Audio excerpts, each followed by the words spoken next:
Hello दोस्तों। तो 2026 हिंदी कक्षा कक्षा 12 के हिंदी बोर्ड में विषय हिंदी का सिलेबस हम लोग देख लेते हैं। तो पूरा अंक 100 अंक का आपका पूरा पेपर होता है, जिसमें से 50 अंक के साहित्य और 50 अंक के व्याकरण के क्वेश्चन पूछे जाते हैं। तो जो पहला क साहित्य में से 50 अंक आते हैं, उसमें से पहला क्वेश्चन होता है 5 बहुविकल्पी क ख ग घ अंग। ये 5 प्रश्न होते हैं हिंदी गद्य साहित्य के विकास में से, और इनके लिए आपको प्रत्येक क्वेश्चन के लिए 1 अंक मिलता है। तो 5 अंक इसमें से हो गए। दूसरा प्रश्न पूछता है, 5 क्वेश्चन देते हैं और हिंदी काव्य साहित्य का प्रश्न होता है। ये गद्य साहित्य का विकास था और ये काव्य साहित्य का विकास है।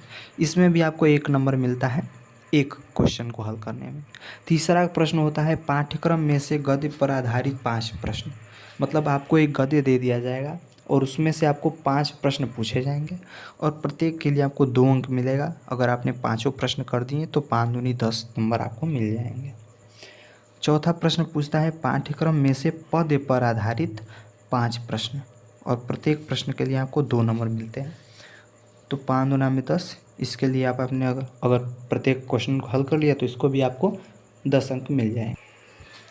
पांचवा प्रश्न में 2 भाग होते हैं, क और ख। क में आपसे लेखक का साहित्यिक परिचय एवं कृति पूछता है, जो होता है 5 अंक का, और भाग ख में होता है कवि का साहित्यिक परिचय एवं कृति, ये भी 5 अंक का होता है।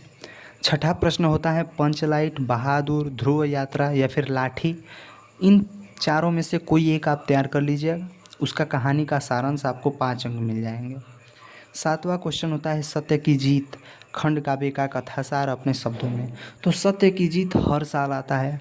आप पंचलाइट देख लीजिए, मतलब सत्य की जीत, मेवादूत देख लीजिए।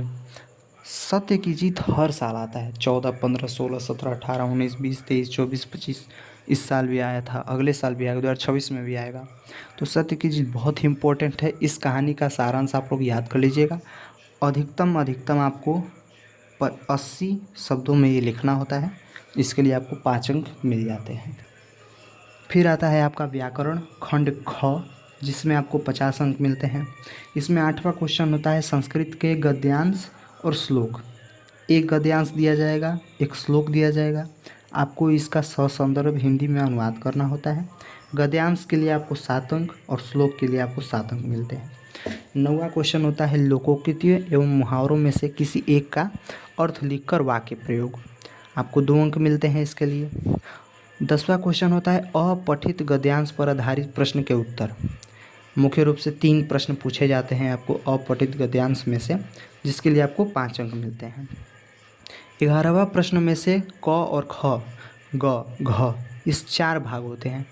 क में आपको शब्द युग्म के सही अर्थ का चयन करना होता है। इसके लिए आपको 2 प्रश्न पूछे जाते हैं। शब्द युग्म के सही अर्थ के चयन के लिए इसके आपके 2 अंक मिलते हैं। खंड ख में पर्यायवाची पूछा जाता है। खंड ग में अनेकार्थी शब्द पूछे जाते हैं 2 भागों में। तो 2 2 4 अंक इसमें हो गए। खंड घ में आपको वाक्यों को शुद्ध करना होता है, जिसके लिए आपको 2 अंक मिलते हैं। खंड 12वां प्रश्न में आपको खंड क में रस पूछा जाता है। खंड ख में अलंकार पूछा जाता है। खंड ग में छंद पूछा जाता है। 13वें प्रश्न में आपको एक आवेदन पत्र लिखना होता है, जिसके लिए आपको 6 अंक मिलते हैं। और 14वें प्रश्न में आपको एक निबंध लिखना होता है, जिसके लिए आपको 9 अंक मिलते हैं।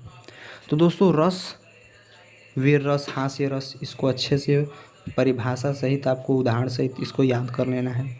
अलंकार में भी परिभाषा सहित उदाहरण सहित आपको याद कर लेना है। छंद में भी सब कुछ याद कर लेना है, परिभाषा उदाहरण सब कुछ याद करना है आपको। तो ये आपका 2026 का, तो ये आपका यूपी